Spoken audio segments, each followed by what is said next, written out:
Bonsoir à toutes, bonsoir à tous. Merci d'être fidèles à Mon des Arts. Et on va commencer tout de suite par une photo qui vous aura peut-être pas échappé. D'ailleurs, regardez celle du numéro spécial de Charlie Hebdo sorti en début de semaine à l'occasion du triste anniversaire de l'attentat de la rue Nicolas Appert qui a coûté la vie tout de même à 12 personnes, dont 5 dessinateurs de presse. Et allez, on les cite: Cabu, Charb, Honoré, Tinius et Wolinski. Avec cet adjectif, on peut peut-être revoir la couverture. Cet adjectif, il est marqué increvable avec, vous le voyez, un point d'exclamation. Eh bien, ce soir, on pourrait mettre peut-être un point d'interrogation, parce que 10 ans après cette attaque islamiste, le soutien à la liberté d'expression et en particulier à la critique des religions se relâche, notamment du côté de la gauche, en France en tout cas, et des jeunes générations. Boualem Sansal croupi dans une prison algérienne et presque tout le monde s'en fout, on parle très peu. Plusieurs journaux importants aussi, dont le New York Times, ont préféré cesser de diffuser des dessins de presse. Et le délit de blasphème, oui, celui qu'on croyait enterré, fait peu à peu son retour partout en Europe et notamment au Danemark. Alors, les dessinateurs de presse, justement, que deviennent-ils aujourd'hui? Vont-ils se laisser mener par la peur? Sont-ils tentés par l'autocensure? Les nouveaux moralistes vont-ils avoir le dernier mot? On va parler de tout ça ce soir avec nos invités. Ça fait beaucoup de sujets. On va commencer avec vous, Pauline Zecchinon, bonsoir. Bonsoir. Pauline, vous êtes chercheuse à l'UCL, on dit l'UC Louvain d'ailleurs maintenant. Chercheuse Exact. en quoi exactement à l'école de journalisme? Chercheuse en journalisme, donc je travaille à l'Observatoire de recherche sur les médias et le journalisme, et donc c'est vraiment aller voir comment on construit l'information, et que ça soit d'informations à la fois textuelles, mais aussi de la télévision, de la radio, et puis de la photo, de l'image, du dessin de presse également. Voilà, on va avoir recherche sur les médias et le journalisme. On va avoir besoin de votre éclairage ce soir. Merci d'être là en tout cas. En face de vous, il y a Coste. Je dis Coste, allez, on va le dire une fois, et puis on le dira plus, c'est Constantin Zunerberg, c'est ça? Sunerberg, pardon. Ouais. Pourquoi on dit d'ailleurs, pourquoi les dessinateurs ont toujours un petit mot comme ça, je me suis toujours demandé. Moi, c'est un pseudonyme le plus ridicule que j'ai pu me choisir, mais non, en fait, à l'école, Constantin, c'était beaucoup trop long, ouais. Et donc quand les gens crient Coste, je me retourne, donc j'ai pas cherché plus loin. Mais si j'avais réfléchi 3 secondes, j'aurais sûrement pris autre chose. D'accord, non, mais moi j'aime bien. Coste, dessinateur de presse, on va parler de tout ça avec vous, de votre métier et de surtout la manière dont vous le vivez aujourd'hui. Vincent Baudou est avec nous également. Bonsoir Vincent. Bonsoir. Vous êtes professeur à la retraite. Vous étiez professeur à l'ERG et à Saint-Luc. Aux Instituts Saint-Luc, oui. C'était quoi le cours, les cours? Alors c'était un cours d'image médiatique, tout simplement. D'accord, donc c'était à destination des étudiants? À destination des gens qui entraient, oui, qui voulaient faire du dessin. Mais de manière très générale, médiatique, ça veut dire c'est aussi bien la bande dessinée, que le dessin de presse, que l'illustration, que toutes ces choses-là. Tout ce qui se faisait jadis avec un crayon. D'accord, dont le dessin de presse. Et vous tenez un blog, on va en reparler de ce blog, c'est lucterios.com ou .be .com. Voilà, lucterios.com, où vous vous laissez un petit peu... Où je parle de toutes ces choses-là. Voilà. Y compris de la grande peinture classique. Prolongez vos cours, on peut dire ça? Oui. Allez, on va aller voir tout ça également. Tout d'abord, moi j'ai une question avant de commencer cette émission. Est-ce que vous vous souvenez, tous les trois, de ce que vous avez ressenti ce fameux 5 janvier 2015 en apprenant la nouvelle? On se souvient souvent, quand il y a un grand événement, d'où on était, de ce qu'on faisait. Je ne sais pas, je vais commencer par vous. Oui, je m'en souviens. En fait, j'étais encore aux études. Ouais. Et je me rappelle très bien que j'étais dans mon cote, ouais. Et que tout de suite, je savais que je me destinais je faisais des études de journalisme, mais je me destinais à ça. Peut-être moi à la recherche à ce moment-là, mais donc tout de suite, j'ai voulu allumer sur mon ordinateur, aller voir le plus possible en direct ce qui se passait, d'infos. Et il y avait un peu ce côté où j'étais là, assise dans cette petite pièce sans savoir trop quoi faire et à vouloir être au courant. Ouais. On avait du mal à y croire. Vous aviez quel sentiment, vous? Je me suis dit que le monde allait probablement changer pour les gens de ma profession. C'est le moins qu'on puisse dire. C'est quelque chose qui était absolument inconcevable chez nous, en France, en Belgique, etc. Ouais. Et tout à coup, ça nous tombait sur la gueule. Et on se disait que là, on était parti très loin. Et le retour, je ne sais pas s'il est possible. Ouais. Difficile à croire aussi, Vincent? Moi, j'étais en voyage à l'étranger, donc je ne l'ai appris que plus tard en regardant la télévision. Et alors? Muet. Je ne savais vraiment pas quoi faire, ni quoi dire. D'autant plus qu'il y avait des gens de ma famille et que nous étions en vacances et je n'avais pas envie de les embêter avec ça. Et donc, je t'ai partagé entre les deux. Ouais, c'était compliqué. Hein. Et puis, il faut peut-être signaler qu'il y a d'autres attentats dans la semaine qui ont succédé. Absolument. Et puis, même dans l'année également, jusqu'en Belgique d'ailleurs. Je voudrais qu'on écoute, si vous voulez bien, Coco, qui travaille maintenant à Libé, qui est une rescapée, hein, on peut le dire comme ça, de cet attentat. On l'avait reçu en 2021 à l'occasion de la sortie de ce très beau livre, Dessiner encore. Tout est dans le titre, justement, Dessiner encore. C'était aux éditions Les Arènes. Elle disait d'ailleurs tout fout le camp en moi, mais le dessin résiste. Écoutez-la. Alors, il y a eu Catharsis de Luce, il y a eu La légèreté de Catherine Meurice, et maintenant Dessiner encore. Avant d'en parler, je voudrais qu'on parle tout d'abord du titre, qui est à la fois très simple et très beau. Il est venu comment, ce titre ? Il est venu assez rapidement. Je ne l'avais pas immédiatement quand j'ai fait le livre ou quand je l'ai terminé. Je n'avais pas de titre. Mais en fait, c'est ce qui se dégageait du livre, c'était ça. C'était l'essence du livre et comment la vie se poursuit, c'est par le dessin. Donc, on l'a trouvé naturellement en échangeant avec l'éditeur et c'est venu immédiatement. C'est le dessin, c'est l'acte de dessiner qui vous a aidé à continuer malgré tout ?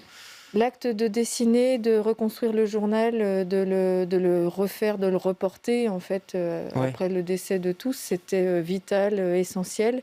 Et l'acte de dessiner, parce que dessiner, c'est une passion, c'était ce que j'avais de plus positif, de plus fort en moi, et puis aussi ce qui intellectuellement m'occupait l'esprit pour ne pas penser à ces images du 7 janvier qui m'envahissaient à tel point que je n'arrivais plus à faire autre chose. Donc le dessin, ça m'a vraiment occupée et ça a chassé un peu ça temporairement, quoi. Voilà, et ça s'appelle Dessiner encore. On peut trouver ça dans toutes les bonnes librairies, évidemment. Il y a eu une vague de « Je suis Charlie », hein, on s'en souvient juste après. C'était une énorme vague. Est-ce que ça vous a surpris ou rassuré, cet engouement du public à l'époque? À l'époque, c'était génial de voir ça. Il y avait des millions de gens qui étaient sortis en France dans les rues pour manifester, des gens qui n'avaient jamais lu Charlie Hebdo et qui peut-être ne l'ont jamais lu par la suite. Bah non. Mais c'était beau de voir ça, qu'il y avait cette réaction. Effectivement, maintenant, je pense que c'est un petit peu oublié. Ouais. Mais il y a eu... Toute cette histoire est d'un illogisme total, en fait. Pourquoi illogisme ? Illogisme, parce que si on prend les 12 caricatures de Mahomet qui étaient à la base, par exemple, une des caricatures représente un jeune garçon arabe qui écrit sur un tableau. Parce qu'il écrit en arabe. Il écrit « Jyllands-Posten », le journal qui a publié les caricatures, est un journal provocateur. Au Danemark, hein, Au Danemark. Les gens du Jyllands-Posten n'ont pas lu ce truc-là, les terroristes non plus, alors que c'est pas une caricature de Mahomet, c'est à la limite un dessin contre le Jyllands-Posten et sa démarche. Ouais. Vous confirmez ça, c'est absurde en fait. Hein. Oui, absolument. Oui. Et en ce qui me concerne, cette vague, cette marée humaine, etc. De Je suis Charlie, oui. Ça ne m'a pas du tout étonné parce que immédiatement, moi, j'ai eu envie de rire en pensant, c'est triste, en pensant à l'affaire du Trou qui a mobilisé 1 million de Belges, Marche blanche, en pensant au décès du roi Baudouin et ainsi de suite. Et je me suis dit, mais ces gens, c'est exactement la même chose. C'est un coup d'émotion, on marque son émotion et quand c'est fini, time fini, on oublie. Et à la prochaine fois. Vous voulez dire, c'est ça, c'est sur l'émotion, c'est un réflexe, c'est comme ça que vous l'avez ressenti aussi, je vois que vous acquiescez. Oui, complètement. Ça n'est pas étonnant qu'après un tel événement comme ça, tout le monde, il y a la charge émotionnelle, c'est à côté de chez nous, voire chez nous presque, Paris. Et donc forcément, il y a cette charge émotionnelle qu'à un moment, tout le monde est Charlie. Ce qui est intéressant, c'est justement, plus le temps passe, qu'est-ce que ça devient ? Justement, on va en parler, c'est un petit peu la thématique de cette émission. Je vais vous lire ce qu'a écrit Aurel dans ce petit livre qui vient de sortir chez Futuropolis, Charlie, quand ça leur chante, ça s'appelle Charlie, quand ça leur chante, on comprend bien ce que ça veut dire. Je vais vous lire ce qui est écrit en 4e de couverture. Le 10 janvier 2005, la France a été anéantie par le drame survenu à Charlie Hebdo. Quelques jours plus tard, elle manifestait. La France était Charlie. Mais aujourd'hui, que reste-t-il de cette communion ? Pourquoi le soufflet est retombé, selon vous, Coste ? Parce que dans notre société, n'importe quoi retombe très vite. La guerre en Ukraine, elle est déjà presque partie. Gaza, on en parle de moins en moins. Et l'information doit arriver, doit rester quelque temps, et après elle s'en va, on passe à autre chose. Ouais. Mais c'est le fonctionnement triste et malheureux. Des médias, on sent fort ça dans les médias. Ça passe, on tourne les pages. Il y a un peu de ça, et d'ailleurs même dans la construction même de l'information et dans la manière dont les journalistes traitent l'info, il y a un petit peu de ça aussi. Ouais. C'est-à-dire que quand les guerres en Ukraine au tout début, ou les événements du 7 octobre en Israël, on en parle beaucoup, et puis ça retombe parce que il y a d'autres informations, parce que... Une information chasse l'autre. Il y a un petit peu de ça. Il y a forcément des moyens dans les rédactions qui ne sont pas qu'on peut tout mettre de la même manière sur toutes les informations, puisque on a une accumulation. Ouais. Et donc, à la fois dans ce que les gens ressentent aussi, ça se tasse, et puis à la fois dans ce qu'ils ont à voir, de ce que les médias leur montrent, on en parle et on le voit moins aussi. Vous avez parlé de moyens, c'est très important aussi, même dans la question qui nous concerne ce soir, on va en parler. Ils se sont sentis seuls, les dessinateurs de presse, après tout ça, quand c'est retombé. Oui, tout à fait. Vous les avez rencontrés, vous, beaucoup. Mais avant, moi je voudrais embrayer sur ce que mes deux collègues viennent de dire. Pierre Kroll dit ça très bien, il appelle ça le syndrome de la minute de silence. Autrement dit, ces grandes manifestations, tout le monde est là, tout le monde se tait, on est recueilli. C'est comme la minute de silence au soldat inconnu. Et finalement, on se demande pourquoi. Ce type-là, on ne sait pas qui il est inconnu. Ouais. Et si quelqu'un vient en trame et se dit « mais pourquoi on fait ça ?» il n'y a pas vraiment de réponse. On ne sait pas. Ouais. Et imaginons que ce silence soit imposé. Donc imaginons que le soufflet ne retombe pas, qu'il soit toujours gonflé. Imaginons que cette émotion dont on vient de parler continue, dure. Bon, ça devient comme une minute de silence qui devient 1 heure et ainsi de suite. C'est intenable, tout simplement. Il faut que la vie continue. Show must go on, quoi. C'est ça l'idée. C'est dur à dire, hein, mais... C'est peut-être un peu dur à... Oui. Ouais. Est-ce que vous vous sentez seul ? Est-ce que vous êtes senti seul, justement, dans toutes ces années ? Je me suis senti seul à un moment donné très précis. 1 an après la tragédie, il y avait une galerie qui s'appelait De Cartoonistes à Bruxelles, qui était gérée par la fille de Marek, qui est un grand dessinateur flamand. Oui. Et c'était une toute petite galerie rue Haute. Dans les Marolles. Dans les Marolles. Et quand on a fait 1 an de la célébration d'1 an après le massacre, on a été placé sur Ockham 3. Et donc, la rue était bouclée par 2 camionnettes de gendarmes. En face, il y avait des mecs avec des mitrailleuses. Devant, il y avait 2 en civil avec des flingues ici qu'on voyait quand ils fumaient. Et à 10h30, ils sont tous partis. Et là, je me suis retrouvé, effectivement, on était une dizaine de dessinateurs. On s'est retrouvés très seuls parce qu'avant, on avait 50 policiers. Ouais. Et donc, à 10h30, il n'y a plus de terrorisme. Qu'est-ce qui se passe ? Ouais. C'est surtout ça, c'est le moment où je me suis senti le plus seul. Et finalement, ça s'est bien passé, on n'a pas été explosé. On va écouter Frédéric Dubus, vous le connaissez tous ici, évidemment, c'est un des dessinateurs les plus connus ici en Belgique. On parlait de Kroll tout à l'heure, il y a Frédéric Dubus, on l'a rencontré avant-hier. À cette occasion, bien sûr, il répond aux questions, vous allez le voir, de Myriam Ladissi.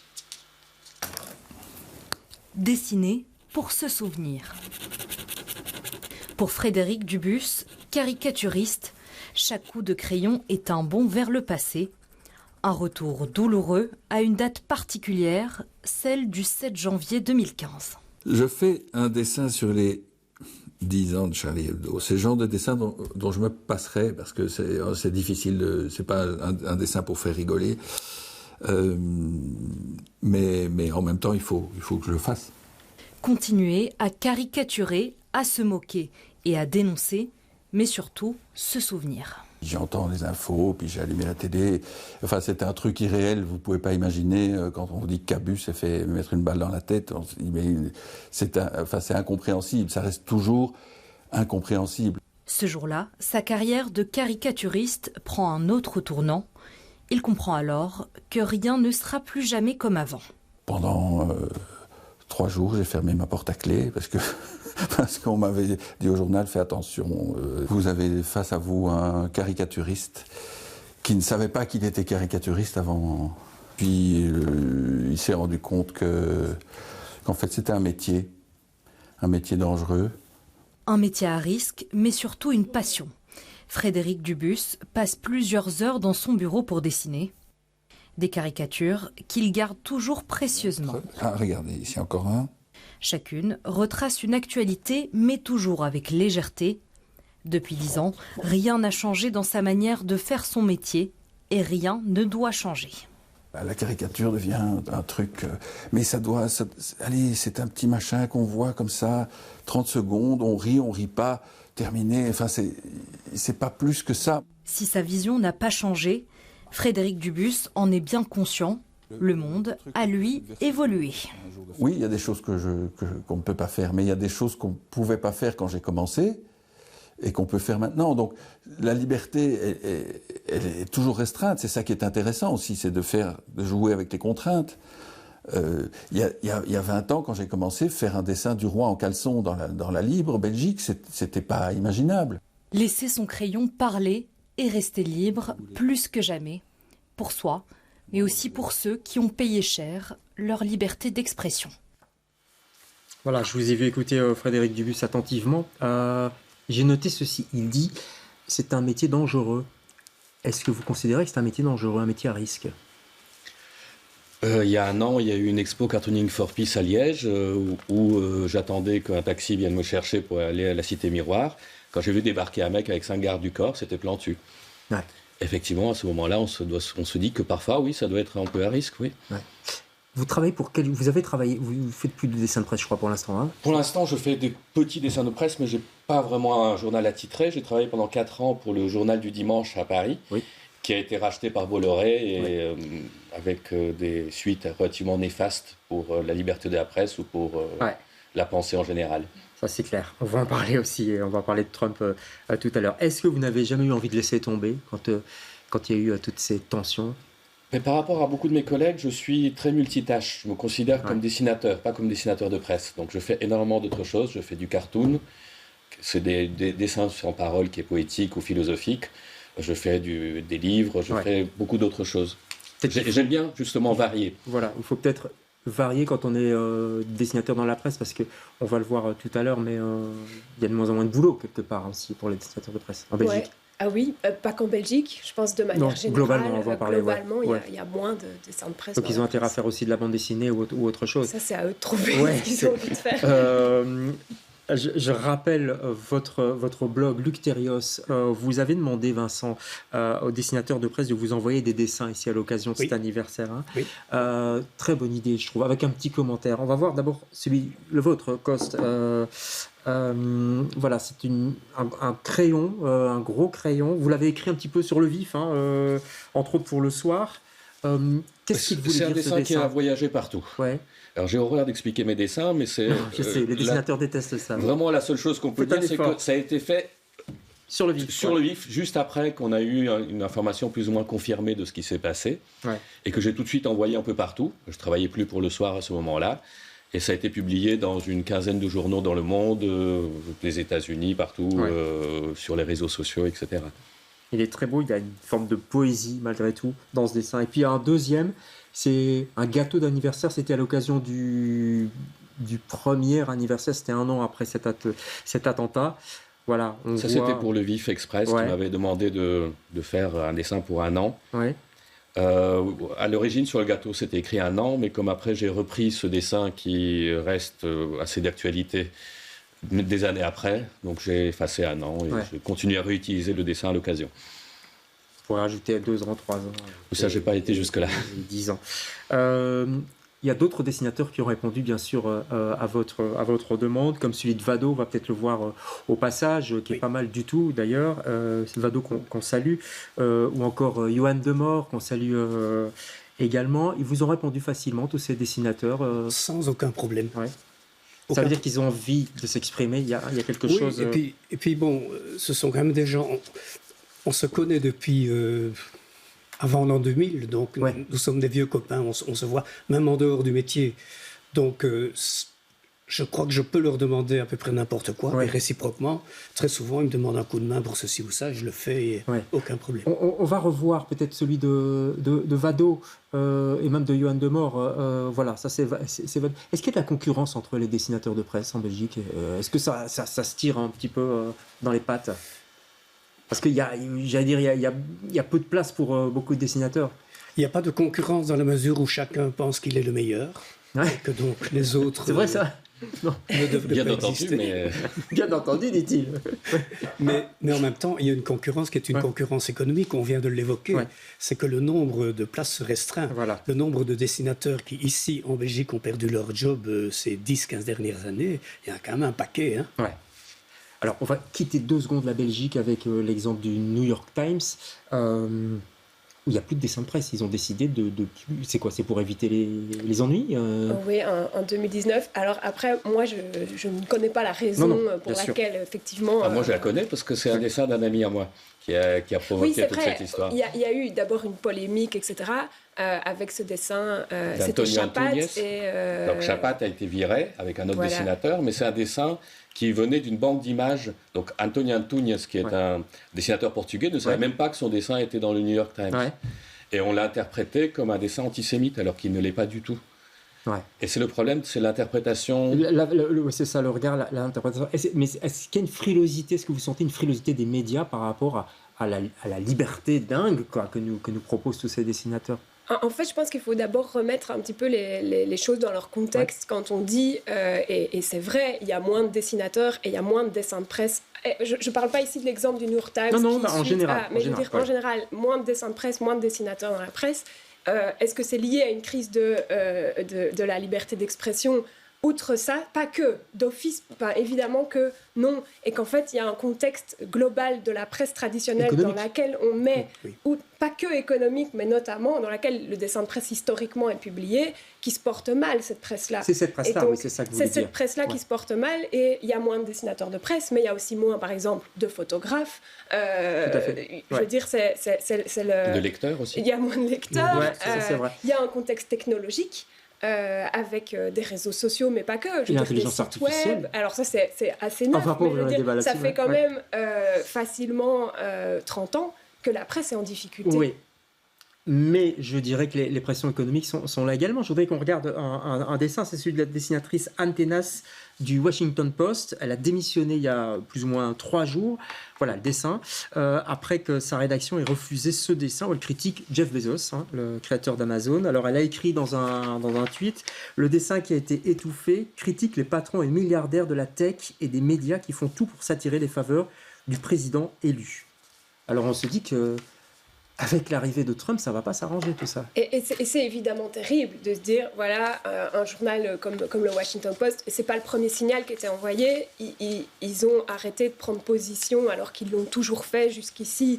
Ils n'ont pas dit, ils n'ont pas donné c'était clair, d'intention de vote. Enfin, voilà. Alors qu'est-ce qui se passe? Alors qu'est-ce qui se passe? En fait, ce qui se passe, et c'est ce qui s'est toujours passé, et donc il faut rappeler que ce n'est pas neuf d'avoir des patrons de presse qui influencent le contenu des médias dans lesquels ils ont des intérêts.